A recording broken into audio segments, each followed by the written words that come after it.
ഈ നാട്ടിലൊക്കെ ഒരു പ്രയോഗമുണ്ട്, ഇച്ചിരി കടുപ്പമുള്ളതാണ്.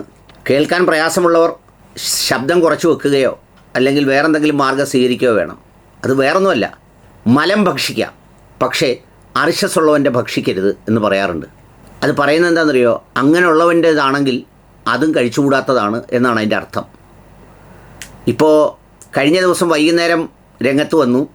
ഇപ്പോൾ തുടർച്ചയായി പോസ്റ്റുകളിട്ട് നമ്മുടെ ജിജി മാരിയോ അങ്ങ് വെള്ളത്തിൽ കുളിപ്പിച്ച് ആദർശപ്രസംഗങ്ങൾ നടത്തി വീണ്ടും സാമൂഹ്യ മാധ്യമത്തിൽ നിറഞ്ഞു നിന്ന് കുറേ പാവം ഗതികേടും കഷ്ടപ്പാടും പ്രയാസങ്ങളുമുള്ള മനുഷ്യരെ വീണ്ടും പറ്റിക്കാൻ ഒരുങ്ങുന്നത് പോലെ ആവേശം കൊള്ളുന്നത് കാണുമ്പോൾ സത്യം പറഞ്ഞാൽ ലജ്ജ തോന്നുന്നു.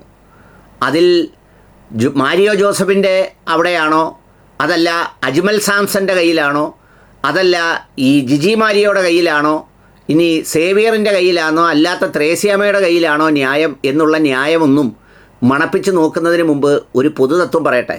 അത് വേറൊന്നുമല്ല, കഷ്ടപ്പാടിലും ഗതികേടിലും മാനസിക പ്രയാസങ്ങളിലും വരുന്ന മനുഷ്യരെ അവരെ മുന്നിലിരുത്തി അവരുടെ മുന്നിൽ എന്തോ വലിയ ദൈവികതയുള്ള ആളാണെന്ന് ചമഞ്ഞ് അവരെ മയക്കി അവരുടെ കയ്യിലിരിക്കുന്ന കാശ് വലിപ്പിച്ച്, അതുകൂടാതെ അവരെ കാണിച്ച് വേറെ രാജ്യങ്ങളിൽ നിന്നും വേറെ സ്ഥലങ്ങളിൽ നിന്നും കാശ് ഊറ്റി അങ്ങനെ ജീവിച്ചു പോകുന്ന മുതൽ കത്തും, തമ്മിലടിക്കും, ദഹിക്കത്തില്ല, കത്തിപ്പടരും.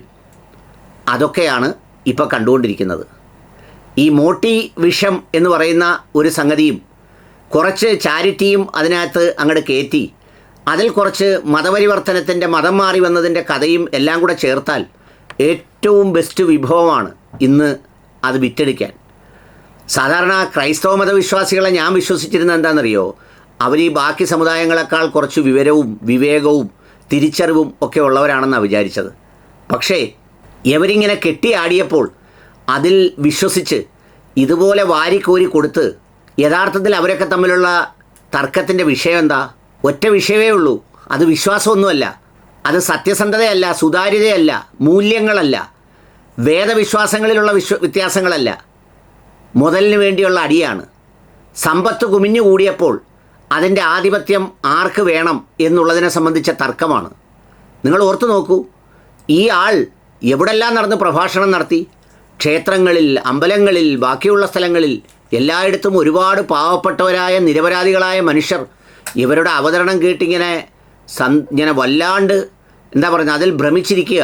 ആ സമയത്ത് അവരോ മനോഹരമായ കാറുകളിൽ, വിദേശ രാജ്യങ്ങളിൽ, കോടിക്കണക്കിന് രൂപ അക്കൗണ്ടുകളിൽ, പിന്നെ എന്നു വേണ്ട എവിടെ നിന്നെല്ലാം കാശ് വരുത്താവോ അത് മുഴുവൻ ശേഖരിച്ച് കൂട്ടത്തിൽ ഒരു കച്ചവടക്കാരൻ പറയുന്നത് പോലെ ഏറ്റവും വില കൂടിയ വിദേശ മദ്യം വാങ്ങിച്ച് അടിച്ച് പിരുത്തടിച്ച് എന്നിട്ട് ആ ലോകത്ത് ഇങ്ങനെ അഭിരമിക്കുകയായിരുന്നു.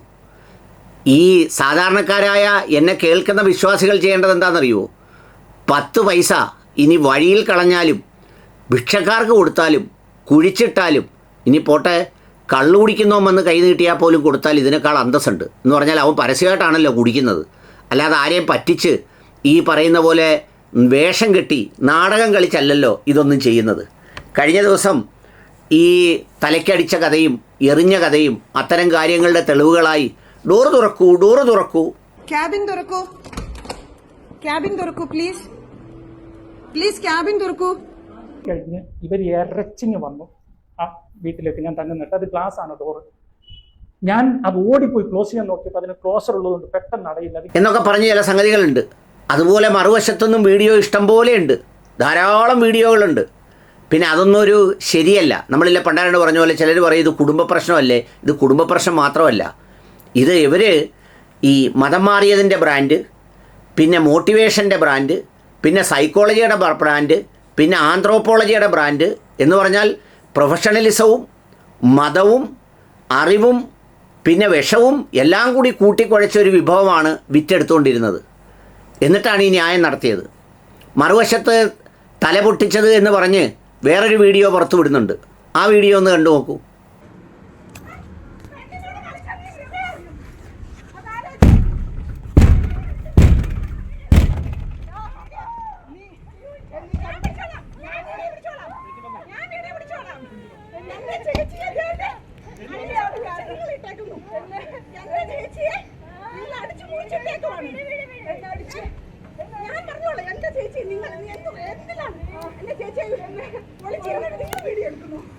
അത് വേറൊരു വീഡിയോ. എറിഞ്ഞില്ലെന്ന് സ്ഥാപിക്കാൻ വേണ്ടി പുറത്തു വന്ന മറ്റൊരു വീഡിയോയാണ്. ഇത് എറിഞ്ഞോ എറിഞ്ഞില്ലയോ എന്നുള്ളതല്ല, ഈ പറയുന്നത് പോലെ എന്നിട്ട് വീണ്ടും വളരെ എന്താ പറയുന്നത് ദൈവിക വചനങ്ങളുമായി പ്രത്യക്ഷപ്പെട്ടിരിക്കുക. Life is beautiful. ആന്ന് ജിജി, നിങ്ങളെപ്പോലുള്ളവർക്ക് ജീവിതം വളരെ ബ്യൂട്ടിഫുള്ളാണ്. പക്ഷേ നിങ്ങളുടെ മുന്നിൽ വന്നിരിക്കുന്ന പാവങ്ങളുണ്ടല്ലോ, നിങ്ങൾ പറയുന്നത് കേട്ട് ഇങ്ങനെ എന്തോ മഹത്തായ കാര്യമാണെന്ന് കേട്ട് നിങ്ങളുടെ വാചകമടിയിൽ വിശ്വസിച്ച് നിങ്ങൾ ചികിത്സിക്കുന്നു എന്നൊക്കെയുള്ള ബോധ്യത്തിൽ കയ്യിലിരിക്കുന്നതെല്ലാം എടുത്തു തരുന്നവർ, അവരുടെ കാര്യമാണ് ഞാൻ പറഞ്ഞത്. കുറ്റപ്പെടുത്തുന്നവരിൽ നിന്നും നിരുത്സാഹപ്പെടുത്തുന്നവരിൽ നിന്നുമുള്ള എല്ലാ ശബ്ദങ്ങളും കേൾക്കുന്നത് നിർത്തി സ്വയം വിശ്വസിക്കാൻ തുടങ്ങുക. മഴയുള്ള ദിവസങ്ങളും കൊടുങ്കാറ്റുള്ള ദിവസങ്ങളും ഇനി വന്നാലും സ്വയം ഒളിക്കേണ്ടതില്ല. ഇടറി വീണാലും തിരികെ എഴുന്നേൽക്കാൻ കെൽപ്പുണ്ടെന്ന് തിരിച്ചറിയുക. ഇതൊക്കെ ഈ ആളുകളെ ഊത്താമ്പെട്ടിയാക്കുന്നതിന് വേണ്ടി കണ്ടുപിടിച്ച കുറേ വാചകങ്ങളുണ്ട്.